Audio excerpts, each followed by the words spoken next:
కేంద్ర మంత్రివర్యులు శ్రీ హర్దీప్ సింగ్ పురి గారు, యువ నాయకుడు, ఈ నిజామాబాద్ పార్లమెంట్ నుంచి అభ్యర్థిగా పోటీ చేస్తున్న శ్రీ ధర్మపురి అరవింద్ గారు, పూజ్య స్వామీజీ, రాష్ట్ర బీజేపీ నాయకులు వెంకటరమణ గారు, పూర్వ శాసనసభ్యులు, శాసనసభలో పార్టీ నాయకులు లక్ష్మీనారాయణ గారు, వేదికను అలంకరించిన ఇతర పార్టీ నాయకులారా, ఈ ఆర్మూర్లో జరుగుతున్న ఎన్నికల ప్రచార సభకి విచ్చేసిన ఈ ప్రాంత రైతు సోదరులారా, యువజనులారా, సోదర సోదరీమణులారా, అందరికీ నమస్కారం. మరొక 2 వారాల్లో పార్లమెంట్ ఎన్నికల యొక్క మొదటి దశ ప్రారంభం కాబోతున్నది. మన నిజామాబాద్ నియోజకవర్గం యొక్క ఎన్నికలు కూడా ఏప్రిల్ 11వ తేదీ నాడు జరిగేటటువంటి ఫస్ట్ ఫేజ్ లోనే పూర్తి కావడం జరగబోతున్నది. మిత్రులారా, ఏప్రిల్ 11 నాడు ప్రారంభమవుతున్నటువంటి మన జాతీయ ఎన్నికల ప్రక్రియ దాదాపు 1.5 నెలల పాటు సాగి 7 విడతల తరువాత ఆఖరి రౌండ్ 19 మే నాడు పూర్తయినాక 23 మే నాడు మనకి ఎన్నికల ఫలితాలు వెలువడబోతూ ఉన్నాయి. మిత్రులారా, ఇంకా 2 నెలల సమయం ఉన్నది. ఇంకా పార్టీలు నామినేషన్ల ఘట్టంలోనే ఉన్నాయి. ఎన్నికల ప్రచారము కూడా దేశంలో ఇంకా పెద్దగా జోరు అందుకోలే. మన ప్రధానమంత్రి గారు కూడా ఎన్నికల ప్రచారాన్ని రేపు 28వ తేదీ నుంచి ప్రారంభం చేస్తూ ఉన్నారు. అయితే దేశమందరికీ తెలుసు మే 23 నాడు ఎన్నికల ఫలితాలు ఏమొస్తా ఉన్నాయన్నది.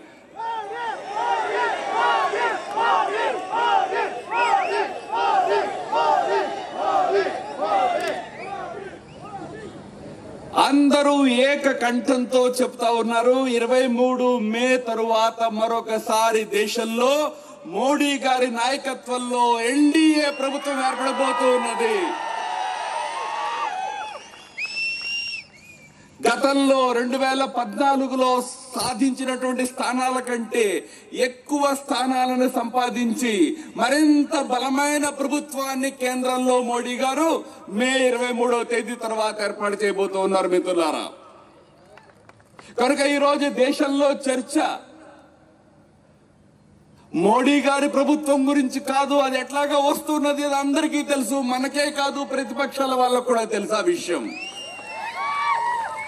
ఈ రోజున చర్చ ఏమంటే, మోడీ గారి ప్రభుత్వంలో తెలంగాణ నుంచి ఎవరు రాబోతున్నారు? అది ప్రశ్న వాళ్ళ. మిత్రులారా, తెలంగాణ నుంచి ఈసారి ఎన్నికల్లో మంచి సంఖ్యలో పార్లమెంటు సభ్యుల్ని గెలిపించి పంపించవలసినటువంటి బాధ్యత తెలంగాణ ప్రజల మీద ఉన్నది. మిత్రులారా, మోడీ గారి ప్రభుత్వం దేశంలో ఒక నూతన విప్లవాన్ని తీసుకొచ్చినటువంటి ప్రభుత్వం. మిత్రులారా, ఒక నూతన విప్లవము.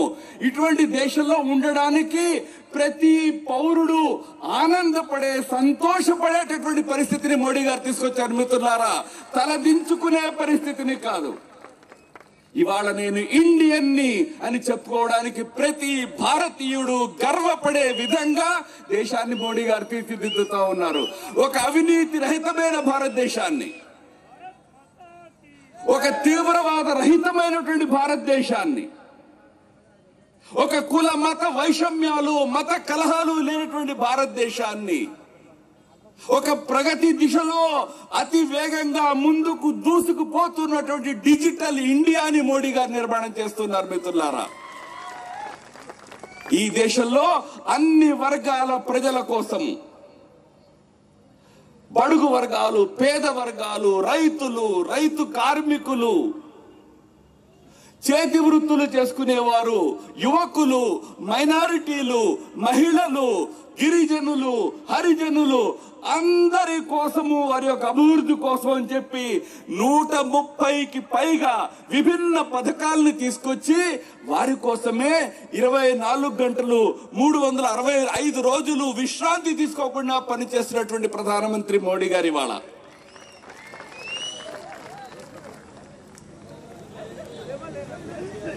అటువంటి ప్రభుత్వము ఎన్నో సంవత్సరాల తర్వాత మన దేశానికి మళ్ళీ లభించింది. ఈ రోజున తెలంగాణలో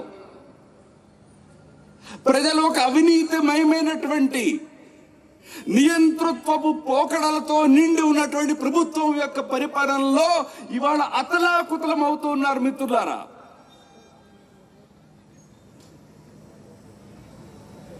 మోడీ గారి యొక్క ప్రభుత్వాన్ని మరలా తెచ్చుకోవడానికి తెలంగాణ ఈ రోజున సంకల్పము కట్టుకోవాలి అని చెప్పి నేను మీ అందరినీ కోరుతా ఉన్నా.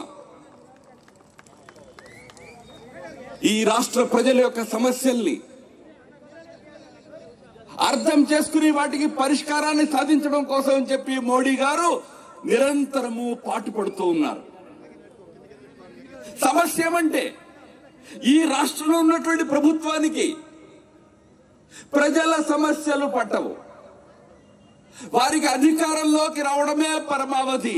ఏనకేన ప్రకారేణ పదవిని చేజిక్కించుకుని ఒకసారి అధికారంలో కూర్చున్న తర్వాత తెలంగాణ ప్రజల గురించి ఏమాత్రము పట్టించుకోనటువంటి ప్రభుత్వము ఈ రాష్ట్రంలో టిఆర్ఎస్ ప్రభుత్వం నడుస్తున్నది మిత్రులారా.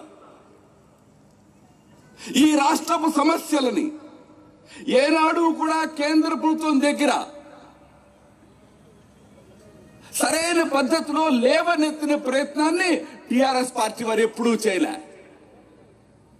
అరవింద్ గారు ఢిల్లీకి రైతులతో కలిసి వచ్చి ఒక ప్రతినిధి బృందాన్ని తీసుకుని వచ్చి మేనిఫెస్టో కమిటీ చైర్మన్ గృహ మంత్రి రాజ్నాథ్ సింగ్ గారిని కలిసి, అదే విధంగా నీతి ఆయోగ్ వైస్ చైర్మన్ గారిని కలిసి ఇక్కడి రైతులు, ముఖ్యంగా పసుపు, ఎర్రజొన్నలు పండించేటటువంటి రైతులు, చెరుకు రైతులు, వీరి యొక్క సమస్యల్ని కూలంకషంగా వారికి తెలియజేసిన తర్వాత వారే ఆశ్చర్యపోయారు. అరే, ఇన్ని సమస్యలు ఉన్నాయా?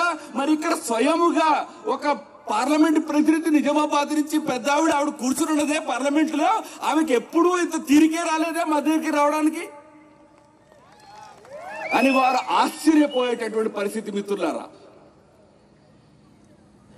5 ఏళ్లుగా ఈ నియోజకవర్గానికి ప్రాతినిధ్యం వహిస్తూ నిజానికి ఆమెకు ఒకే ఒక అర్హత ఉన్నది. అర్హత ఏమిటో నేను చెప్పక్కర్లే మీకు. ఈ రాష్ట్రంలో కుటుంబ పాలన సాగుతూ ఉన్నది. కుటుంబ పాలన అంటే మనందరిలో కుటుంబాలంటే వృద్ధులైన తల్లిదండ్రులు, వాళ్ళ సంతానము, అన్నదమ్ములు, వారి భార్యలు, వారి సంతానము, ఉమ్మడి కుటుంబాల పరంపర మన దగ్గర ఇంకా ఉత్తర తెలంగాణ జిల్లాల్లో, తెలంగాణలో గ్రామీణ ప్రాంతాల్లో మనకు కనపడుతూ ఉంటుంది. కానీ తెలంగాణలో టిఆర్ఎస్ పార్టీ యొక్క కుటుంబ పాలన అంటే మై మేరా బేటా మేరా బేటీ, ఇదే కుటుంబము. పాపం మా 4వ ఆయన్ని కూడా పక్కన పెట్టేసినారంటే ఈ మధ్య. ఎందుకయ్యా? ఆయన కొద్దిగా ఎక్కువ ఓట్లు వచ్చినాయంటే అసెంబ్లీలో, కొద్దిగా ఎక్కువ ఓట్లు సొంత కుటుంబంలో కొద్దిగా దూరం బంధువుకు వస్తేనే సహించలేనటువంటి కుటుంబ పాలన ఈ రాష్ట్రంలో నడుస్తున్నది మిత్రులారా. మనం ఏదో చిన్న కుటుంబం, చింతలు లేని కుటుంబం అంటే ఏమో అనుకున్నాము, ఇది అని ఇప్పుడు అర్థమవుతూ ఉన్నది. ఆ కుటుంబ పాలన యొక్క బెనిఫిట్స్ ని పొంది పార్లమెంట్ సభ్యులైపోయి, మంత్రులైపోయి, ముఖ్యమంత్రులైపోయి, ప్రజలని మరిచిపోయి ఈ రాష్ట్రంలో ఒక నిరంకుశమైన పరిపాలన టిఆర్ఎస్ సాగిస్తున్నది మిత్రులారా. ఇవాళ పరిస్థితి అంటే అహంకారము ఎంత ఎత్తుకు ఎదిగిపోయిందంటే ఈ ప్రాంతపు రైతులు 5 ఏళ్ల పాటు వేచి చూసి ఇక్కడి పార్లమెంటు సభ్యురాలు ఇక్కడ రాష్ట్ర ప్రభుత్వము మాకు న్యాయం చేస్తుంది అని ఆశించి ఎదురు చూసి చూసి కనులు కాయలు కాసి ఇంకా పరిష్కారం దొరకకపోతే ఎన్నికల్లో తమ ఆక్రోశాన్ని వెలగట్టుకోవడం కోసం అని చెప్పి నామినేషన్లు వేస్తే, అయ్యా మీ ఆక్రోశాన్ని మేము అర్థం చేసుకున్నాము, మీకు తప్పనిసరిగా న్యాయం చేస్తామని చెప్పాల్సింది పోయి ఆ రైతుని పిలిచి బెదిరించి భయపెట్టి వారి గురించి అనరాని మాటలు అనేటటువంటి నాయకత్వం వాళ్ళు టీఆర్ఎస్ నాయకత్వం. మిత్రులారా, 5 ఏళ్లుగా వారి బాధల్ని పట్టించుకుని ఉన్నట్లయితే, మోడీ గారి దృష్టికి సరైన పద్ధతిలో తీసుకొచ్చినట్లయితే ఈ రోజున ఇక్కడ బ్యాలెట్ బాక్సుల్ని మళ్ళీ వాపస్ తీసుకొచ్చి పేపర్ బ్యాలెట్ మళ్ళీ వాపస్ తీసుకురావాల్సిన పరిస్థితి నిజామాబాద్ లో ఏర్పడేది కాదు. మిత్రులారా, ఇవాళ ఎందుకని 100లాది మంది రైతులు నామినేషన్లు వేయాల్సిన పరిస్థితి వచ్చింది? ఇక్కడ ఎవరి వైఫల్యం ఇది? మోడీ గారు దేశంలోని అందరూ రైతుల కోసమని, నువ్వు ఏ పంట పండిస్తున్నప్పటికీ నీ పంటకు సరైనటువంటి గిట్టుబాటు ధర, మద్దతు ధర కావాలి అనేటటువంటి ప్రయత్నాన్ని చేసి 150% మద్దతు ధర ఎంఎస్పి ఇచ్చేటటువంటి వ్యవస్థను కూడా తీసుకొచ్చి 22 రకాల పంటలకి 150% ఎంఎస్పిని వర్తింపజేసినటువంటి నాయకులు మోడీ గారు. పత్తి రైతులకి న్యాయం చేశారు, 150% ఎంఎస్పి ఇప్పించారు. జొన్న రైతులకు ఇప్పించారు, వడ్లు పండించే వారికి ఇప్పించారు, గోధుమలు పండించే వారికి ఇప్పించారు, పసుపు పండించే వారికి ఇప్పించేవారు కాదా? ఎర్రజొన్నల వారికి ఇప్పించేవారు కాదా? సమస్య ఏమంటే ఆ వర్గపు రైతుల యొక్క గోడుని పట్టించుకునే తీరిక మీ రాష్ట్రపు నాయకులకు లేదు. మిత్రులారా, రేపటి వరకు వారి నిరంకుశత్వం, వారి అహంకారము. ఎటువంటి అహంకారం అంటే, డబ్బులతో నేను ఓటర్లు కొనేస్తా,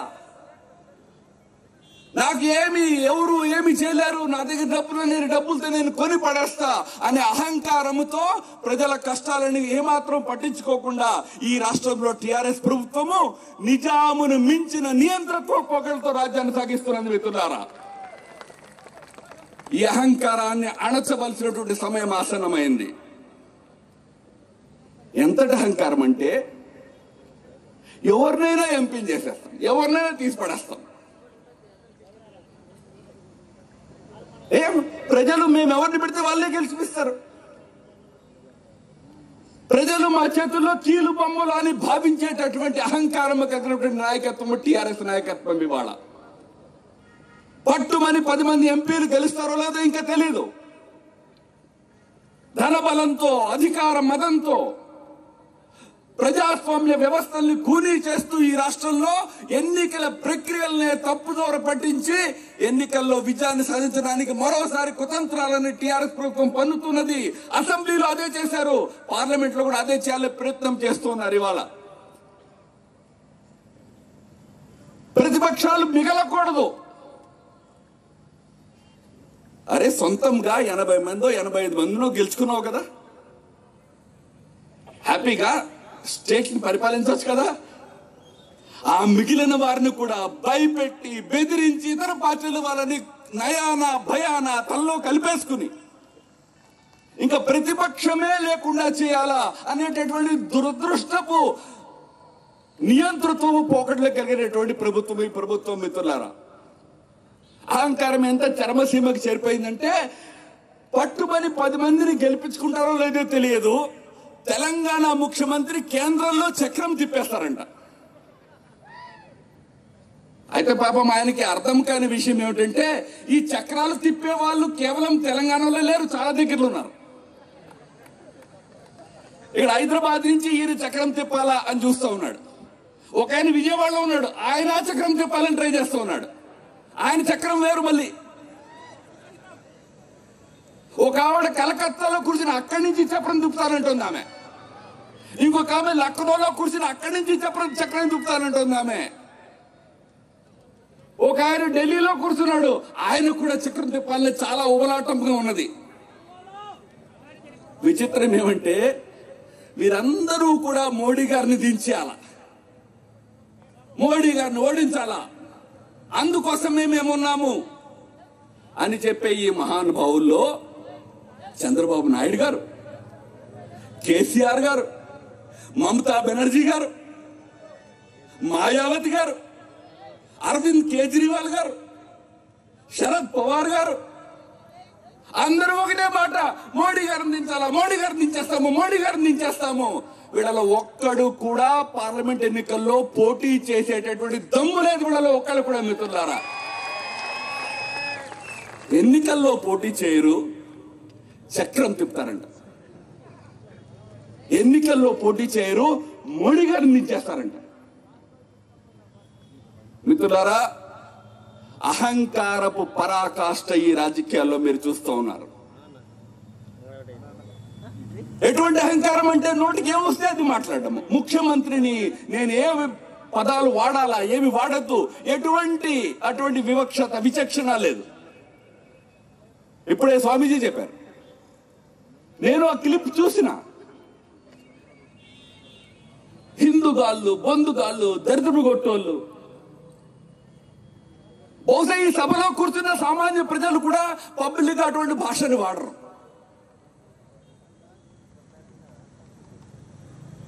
ఒక మతాన్ని కించపరిచే విధంగా ఈ రాష్ట్ర ముఖ్యమంత్రి ఆయన యొక్క ప్రలాపన సాగుతుంటుంది పబ్లిక్ గా.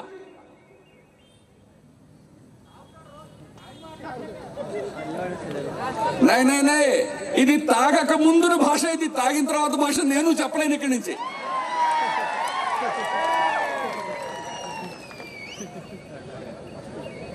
పచ్చి మతతత్వపు మజ్లిస్ ఇత్తెహాదుల్ ముస్లిమీన్ పార్టీని చంకలో పెట్టుకుని, ఓవైసీని భుజాన్ని ఎత్తుకుని, స్వయంగా పచ్చి మతతత్వపు రాజకీయాన్ని తెలంగాణలో సాగిస్తూ బీజేపీని, మోడీ గారిని ఈ విధమైనటువంటి దూషణలతో దూషించడము, హిందూ మతాన్ని కించపరిచే వ్యాఖ్యలు చేయడము, ఇది ఈ పార్టీ, ఈ వ్యక్తి యొక్క అహంకారానికి నిదర్శనం మిత్రులారా, అహంకారానికి నిదర్శనం. 130 కోట్ల మంది భారతదేశ ప్రజల యొక్క ఏకైక ప్రతినిధి ప్రధానమంత్రి మోడీ గారి వాడ. భారతీయ జనతా పార్టీ. కాశ్మీర్ ఈ దేశంలో అత్యధికంగా ముస్లింలు ఉండేటటువంటి రాష్ట్రం. నిన్న మొన్నటి వరకు ఆ కాశ్మీర్ లో అధికారంలో ఉన్నటువంటి party Bharatiya Janata party, BJP. భారతదేశంలో అత్యధికంగా 95% క్రైస్తవులు ఉండేటటువంటి రాష్ట్రము నాగాలాండ్ రాష్ట్రము. నాగాలాండ్ రాష్ట్రంలో ఈ రోజున భారతీయ జనతా పార్టీ అధికారంలో ఉన్నది మిత్రులారా. ఈ దేశంలో అత్యధికంగా బౌద్ధులు ఉండేటటువంటి రాష్ట్రము అరుణాచల్ ప్రదేశ్, అక్కడ కూడా బీజేపీ గవర్నమెంట్ ఉన్నది. అత్యధికంగా సిక్కులు ఉండేటటువంటి పంజాబ్ లో ఏడాది క్రితం వరకు బీజేపీ గవర్నమెంటే ఉండేది, అక్కడ కూడా. అత్యధికంగా ట్రైబల్స్ ఉండేటటువంటి జార్ఖండ్ లో బీజేపీ ప్రభుత్వం ఉన్నది. ఎందుకంటే బీజేపీ కేవలం ఏ కులమో, ఏ మతమో, ఏ సంప్రదాయానికో పరిమితమైన పార్టీ కాదు. 130 కోట్ల మంది భారత ప్రజల గుండె చప్పుళ్లలో నుంచి పుట్టినటువంటి పార్టీ భారతీయ జనతా పార్టీ మిత్రులారా. ఆ ప్రజల వేదన, ఆ ప్రజల కష్టాలు, ఆ ప్రజల బాధలు ఎవరైనా నిజంగా తన బాధలుగా భావించి వాటిని పట్ల స్పందిస్తారో ఆ ఏకైక వ్యక్తి నరేంద్ర మోడీ గారు మాత్రమే మిత్రులారా. అటువంటి మోడీ గారిని దించడానికి ఫ్రంట్లు కడుతూ ఉన్నారు, టెంట్లు కడుతూ ఉన్నారు. మీ ముఖ్యమంత్రి గారు బయలుదేరాడు హైదరాబాద్ నుంచి, ఫెడరల్ ఫ్రంట్ పెట్టాలంట. అందుకోసం అని చెప్పి ఇక్కడి నుంచి ముందు ఆయన భువనేశ్వర్ పోయినాడు. భువనేశ్వర్ లో అక్కడ ముఖ్యమంత్రి గారితో పొద్దున టిఫిన్ చేశాడు. మధ్యాహ్నానికి కలకత్తా పోయినాడు. అక్కడ ముఖ్యమంత్రి గారితో మధ్యాహ్నం భోజనం చేసినాడు, లంచ్ చేసినాడు. ఈ రెండు అయ్యేటప్పటికి సాయంత్రం ఢిల్లీ చదువుకునేప్పటికి అర్థమైంది ఏమైందంటే ఈ ఫెడరల్ ఫ్రంట్ నడిచే వ్యవహారం కాదని. రాత్రి రహస్యంగా పోయి మోడీ గారిని కలిసి మంత్రాలు చేసి వచ్చినాడు ఈయన. ఇటు నుంచి బయలుదేరగానే ఇంకొక ఆయన విజయవాడ నుంచి మళ్ళా విమానం తీసుకుని బయలుదేరినాడు. ఆయన ముందు బెంగాల్ పోయినాడు బ్రేక్ఫాస్ట్ చేయడానికి మేడం గారితో. అక్కడి నుంచి ఢిల్లీకి పోయినాడు ఇతర పార్టీల వాళ్ళతో కలవడానికి. ఆయన అక్కడ ఆంధ్రప్రదేశ్ భవన్లో నిరాహార దీక్ష ప్రకటించాడు. నేను ఇంకో ఫ్రెండ్ పెడతా ఉన్నా, చంద్రబాబు నాయుడు గారు. చంద్రబాబు నాయుడు గారికి జాతీయ ఫ్రంట్ మాట దేవుడెరుగు. ఆంధ్రప్రదేశ్ లో టెంట్ గల్లంతా పోతున్నది రేపు అసెంబ్లీ ఎన్నికల మిత్రులారా.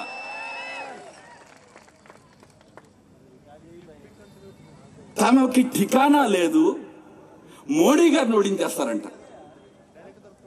ఏ మోడీ గారైతే 130 కోట్ల మంది ప్రజల గుండె చప్పుడుగా వాళ్ళు మారిపోయినారో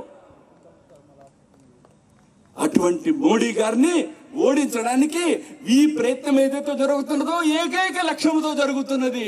మోడీ ఒక ఆయన చెప్పాడు, కేజ్రీవాల్ గారు పాపం ఒక్కొక్కసారి వాళ్ళు ఆ ఆక్రోషంలో కోపంలో వాళ్ళు కొన్ని నిజాలు చెప్పేస్తుంటారు. నిన్న కేజ్రీవాల్ గారు కోపంలో చెప్పాడు, దేశ ప్రజల్ని హెచ్చరిస్తా ఉన్నా. ఆయన హెచ్చరిస్తున్నట్ట. ఆయన ఢిల్లీకి ముఖ్యమంత్రి, ఆయన దేశ ప్రజల్ని హెచ్చరిస్తున్నాడు. ఏమని? మీరు కనుక మళ్ళా మోడీ గారిని ఎన్నుకోట్లయితే మోడీ గారు జీవితకాలం ప్రధానమంత్రిగా ఉంటారు అని. మాకు అంతకంటే మంచి క్యాంపెయిన్ ఎవరు కావాలా?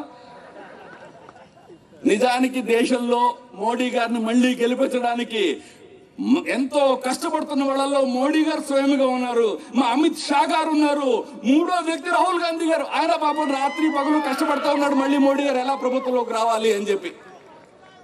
కేజ్రీవాల్ గారు కూడా చెప్తున్నారు, అసలు మీరు మళ్ళా ప్రధానమంత్రి జీవితకాలం ఆయనే ఉంటారని ప్రజలు చెప్తున్నారు. అంతకంటే ఇంకేం కావాలయ్యా, మాకు అదే కావాలా. మిత్రులారా, ఈ రాజకీయ పార్టీలకి ఒక ఎజెండా లేదు, ఒక జెండా లేదు, ఒక విజన్ లేదు, ఒక నాయకత్వం లేదు. కేవలము ద్వేషం మాత్రమే ఉన్నది. మోడీ గారి ద్వేషం, మోడీ గారి పట్ల ద్వేషం, మోడీ గారి పట్ల ద్వేషం. బట్ ఒక్క విషయం నేను చెప్తా ఉన్నా, మోడీ గారి పట్ల ఈ స్వార్థ నాయకులకి ద్వేషం ఉంటే ఈ దేశంలోని 130 కోట్ల మంది ప్రజలకి అనంతమైన ప్రేమ ఉన్నది మోడీ గారి పట్ల. మిత్రులారా, ఆ ప్రేమ ఆధారంగా మరొకసారి ఈ దేశంలో మోడీ గారి ప్రభుత్వాన్ని మనం ఏర్పాటు చేసుకోబోతూ ఉన్నాము. ఇందాక నా ముందు మాట్లాడిన పెద్దలందరూ కూడా ఈ ప్రాంత రైతుల యొక్క సమస్యల గురించి ప్రస్తావించారు. మిత్రులారా, దురదృష్టం ఏమంటే అరవింద్ గారికి ఎంత ఆవేదన ఉన్నదో అందులో 10వ వంతు ఆవేదన కవితమ్మ గారికి ఉండుంటే ఈ సమస్య ఎప్పుడో పరిష్కారం అయిపోయి. మిత్రులారా, మోడీ గారు రైతుల కోసము పడని తాపత్రయం లేదు. ఒక్కసారి సరిగ్గా విషయాన్ని కేంద్ర ప్రభుత్వం ముందుకు తీసుకొచ్చినట్లయితే ఈ పాటికే పసుపు రైతుల వ్యధలు దూరమై ఉండేవి, ఎర్రజొన్నల రైతుల కష్టాలు దూరమై ఉండేవి, చెరుకు రైతుల బాధలు దూరమై ఉండేవి. కానీ ఇందాక నేను చెప్పినట్టుగా మీ ఎంపీ గారికి తీరిక లేదు. కానీ ఈ రోజున ఇక్కడి నుంచి రైతుల యొక్క ప్రతినిధులు ఢిల్లీకి వచ్చి మన నేతృత్వాన్ని, నాయకత్వాన్ని కలుసుకున్న తరువాత రాజ్నాథ్ సింగ్ గారు వెంటనే అనుకూలంగా స్పందించారు. వారు చెప్పారు, మేము రైతుల కోసం ఎంఎస్పీ పథకాన్ని తీసుకొచ్చినామంటే అర్థం ఏమంటే కొద్ది మంది రైతులకే బెనిఫిట్ చేయాలనే ఉద్దేశం కాదు, ప్రతి రైతుకి కూడా సరైనటువంటి గిట్టుబాటు ధర కల్పించాలా, అందుకోసం ఎంఎస్పీ పథకాన్ని మనం తీసుకొచ్చినాము. అందుకనే వెంటనే వారు చెప్పారు, మేనిఫెస్టో కమిటీలో ఈ విషయాన్ని చర్చించి అన్ని పంటలు పండించే రైతులకి కూడా న్యాయం జరిగేటందుకు తగినటువంటి నిర్ణయాన్ని చేస్తామని మా మేనిఫెస్టో కమిటీ మీటింగ్ లో ప్రైస్ డెఫిషియన్సీ పేమెంట్ స్కీమ్ ని వెంటనే పసుపు కానివ్వండి, ఎర్రజొన్నలు కానివ్వండి, ఇటువంటి పంటలు ఏవైతున్నాయో, ఏవైతే 150% MSP యొక్క పరిధిలో లేవో అటువంటి పంటలన్నిటికీ కూడా ఈ ప్రైస్ డెఫిషియన్సీ పేమెంట్ సిస్టమ్ అమలు చేయాలనే విషయాన్ని వారు నిర్ణయం చేసి ఇంక్లూడ్ చేయడం కూడా జరిగిపోయింది మిత్రులారా. మీరు అడగచ్చు, ఇదేదో పెద్ద బ్రహ్మ పదార్థంలాగా ఉన్నదే, ఈ ప్రైస్ డెఫిషియన్సీ పేమెంట్ సిస్టమ్ అంటే ఏమిటి అని. దాని అర్థం ఏమంటే, ప్రభుత్వం నిర్ణయం చేసిన ధర, దేనైతే ప్రొక్యూర్మెంట్ ప్రైస్ అంటాము, మార్కెట్ ధర, ఈ రెండిట్లో కనుక గ్యాప్ ఉన్నట్లయితే ఆ గ్యాప్ లో ఉన్నటువంటి ధర రాశి ఏదైతే ఉన్నదో ఆ మొత్తాన్ని కేంద్ర ప్రభుత్వమే రైతులకి పే చేస్తుంది మిత్రులారా. ఇక మీరు మార్కెట్ ధర లభించడం లేదు అని చింతించాల్సిన అవసరం లేదు. మీరు ఏ రైతు అయినప్పటికీ కూడా మీరు ఒకసారి ఈ ప్రొక్యూర్మెంట్ పేమెంట్ సిస్టమ్ లోకి వచ్చినట్లయితే, డెఫిషియన్సీ పేమెంట్ సిస్టమ్ లోకి వచ్చినట్లయితే మీకు మార్కెట్ ధర లభించడం ఖాయము. డిస్ట్రెస్ సేల్ చేయక్కర్లే, దిక్కు లేక ప్రభుత్వానికి అమ్ముకోకల్లా, మీరు మంచి ధరకి మార్కెట్ లో అమ్ముకోండి. మీకు మార్కెట్ ధర కంటే తక్కువ ధరకి అమ్ముకోవాల్సిన పరిస్థితి వచ్చినట్లయితే ఆ గ్యాప్ ఏదైతే ఉన్నదో ఆ గ్యాప్ ని కేంద్ర ప్రభుత్వం మీకు పే చేస్తుంది. అది కూడా రైతుల అకౌంట్స్ లోకి నేరుగా పే చేయడం జరుగుతుంది మిత్రులారా. మీకు రాష్ట్ర ప్రభుత్వంతో కూడా పని లేదు. డైరెక్ట్ బెనిఫిట్ ట్రాన్స్ఫర్ స్కీమ్ ద్వారా నేరుగా మీకు అందించడం జరుగుతుంది మిత్రులారా. అంతేకాదు, ఇక్కడ ఉండేటటువంటి రైతుల కోసం అని చెప్పి ముఖ్యంగా పసుపు ఎంతో ఇంపార్టెంట్. స్వామీజీ మన సంస్కృతిలో పసుపుకు ఉన్న స్థానం గురించి మాట్లాడారు. మన సంస్కృతి చాలా సైంటిఫిక్. పసుపుకి చాలా గొప్ప సైంటిఫిక్ లక్షణాలు ఉన్నటువంటి క్రాప్ అది. శాస్త్రపరంగా, శాస్త్రీయంగా ఎంతో విలువైనటువంటి క్రాప్ అది. దాని యొక్క సైంటిఫిక్ వాల్యూని దృష్టిలో పెట్టుకుని ఒకవైపున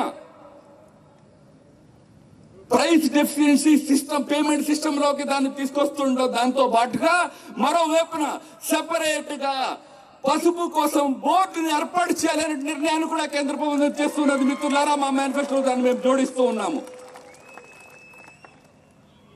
ఇది ఒక చాలా పెద్ద పనేమీ కాదు. కొద్దిగా ఇక్కడి ప్రజాప్రతినిధులు పట్టించుకుని ఉన్నట్లయితే ఈ పని ఎప్పుడో జరిగి ఉండాల్సింది. కానీ ఈ రోజుకైనా ఆలస్యం కాకుండా పసుపు బోర్డుని ఏర్పాటు చేసే విషయంలో కానివ్వండి, పసుపు, ఎర్రజొన్నలు, చెరుకు లాంటి రైతులు ఎవరైతే ఉన్నారో వారికి ఈ మార్కెట్ ధరకి రైతుల యొక్క ప్రొక్యూర్మెంట్ ప్రైస్ కి మధ్య ఉన్నటువంటి గ్యాప్ ని భర్తీ చేసే విషయంలో, వారికి డెఫిషియన్సీ పేమెంట్ ఏర్పాటు చేసే విషయంలో కానివ్వండి, ఒక నిర్ణయాత్మకమైనటువంటి స్టెప్స్ తీసుకోవడానికి బీజేపీ ప్రభుత్వము సిద్ధంగా ఉన్నది. అరవింద్ గారి డెలిగేషన్ లో ఏదైతే నేతృత్వంలో ఏదైతే డెలిగేషన్ వచ్చిందో వారి యొక్క 2 ముఖ్యమైన డిమాండ్లని కూడా మా మేనిఫెస్టోలో మేము జోడిస్తున్నామని చెప్పి మీకు హామీ ఇస్తున్నాం మిత్రులారా. నేను ఇది కేవలం రాజకీయం కోసం చెప్పడంలే, మీరు అరవింద్ గారిని గెలిపించాలి కాబట్టి చెప్పడంలే నేను. అది ఎట్లాగైనా మీరు గెలిపిస్తారు. కానీ మోడీ గారికి మన దేశపు రైతుల పట్ల ఉన్నటువంటి ప్రతిబద్ధత,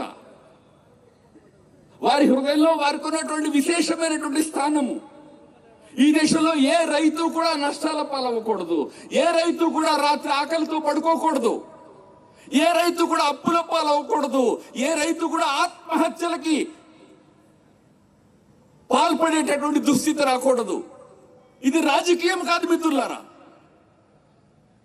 ఇది ప్రభుత్వ అధినేతగా ప్రధానమంత్రి తన కర్తవ్యముగా భావించేటటువంటి విషయం ఇది. కనుకనే ఈ విషయాల్ని ఎన్నికల మేనిఫెస్టోలో జోడించడం జరిగింది.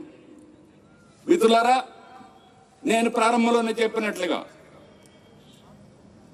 మే 23వ తేదీ తర్వాత కేంద్రంలో మరొకసారి బీజేపీ ప్రభుత్వం మోడీ గారి నాయకత్వంలో ఏర్పడబోతూ ఉన్నది. తెలంగాణ నుంచి కూడా ఆ ప్రభుత్వంలో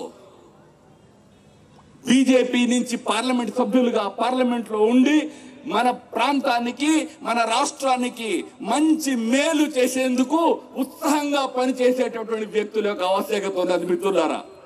ఈ రాష్ట్రం నుంచి అనేక మంది ఎంపీలు పార్లమెంట్కి పోయినారు, తెలంగాణ ఏర్పడిన తర్వాత కూడా పోయినారు. బయటకు వచ్చి టీవీ వాళ్ళకి పోజులు ఇవ్వడము బయట ఇవ్వడము తప్ప పార్లమెంట్ లోపల తెలంగాణ సమస్యల గురించి నిజముగా పోరాడిన వారు, నిజముగా కష్టపడినటువంటి వాళ్ళు ఒక్క ఎంపీ కూడా చూస్తే దొరకరు మనకి ఈ రాష్ట్రంలో.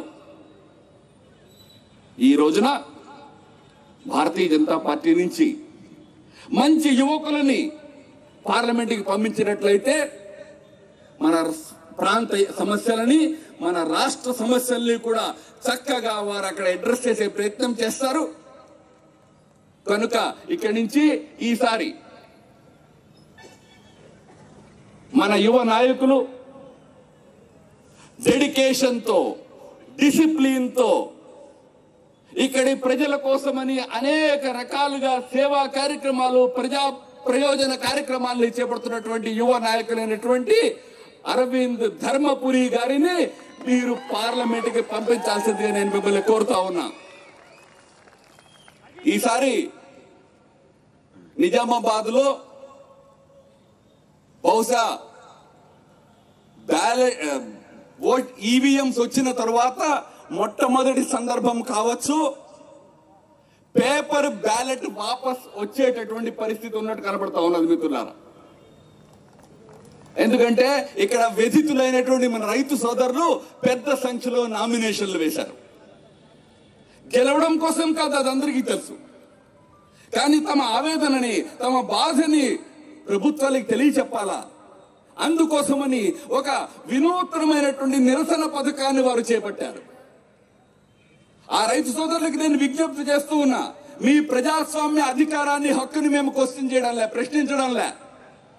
కానీ మీ బాధ మా బాధ, మీ ఆవేదన మా ఆవేదన, మీ సమస్య మా సమస్య. దానికోసమని 25,000 25,000 రూపాయలు డిపాజిట్ కట్టి పైసలు వేసుకోవాల్సిన పనిలే. అరవింద్ గారిని పంపించేసేయండి, అది 2 రోజుల్లో పార్లమెంట్ ఏర్పడగానే సాల్వ్ అయిపోతుంది.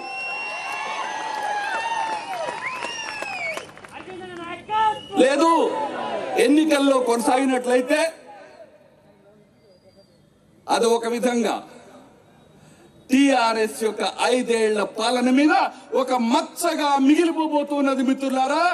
మళ్ళా ఈ నియోజకవర్గంలో పేపర్ బ్యాలెట్ అని వాపస్ తీసుకురావాల్సినటువంటి దుస్థితి వచ్చిందంటే అది రాష్ట్ర ప్రభుత్వం యొక్క ఘోర వైఫల్యము, కవితమ్మ గారి యొక్క ఘోర వైఫల్యం అని చెప్పే విషయాన్ని మీరు మర్చిపోవద్దు మిత్రులారా. పేపర్ బ్యాలెట్ వచ్చినట్లయితే పేర్లు వెతుకోవాల్సి వస్తుంది. ఎందుకంటే 60 కంటే ఎక్కువ మంది అభ్యర్థులు ఉన్నట్లయితే ఈవీఎంలు పనిచేయవు. ఈవీఎంలు తీసేసి పేపర్ బ్యాలెట్లు తీసుకొస్తారు. పేపర్ బ్యాలెట్లు ఇక్కడ బహుశా మరి ఎంతమంది ఉంటారో చూడాలా. రేపు స్క్రూటినీ పూర్తయిన తర్వాత 100 మంది ఉంటారా, 200 మంది ఉంటారా, వాళ్ళందరి పేర్లు వరుసలో ఒక 5 పేజీలు 10 పేజీల్లో బ్యాలెట్ పేపర్ ఉంటుంది. అందులో మీరు వెతుక్కోవాలా. కాకపోతే మీ అందరి అదృష్టం ఏమంటే అరవింద్ గారి పేరు ఏతో స్టార్ట్ అవుతుంది కాబట్టి ఫస్ట్ పేజీలోనే ఉంటుంది.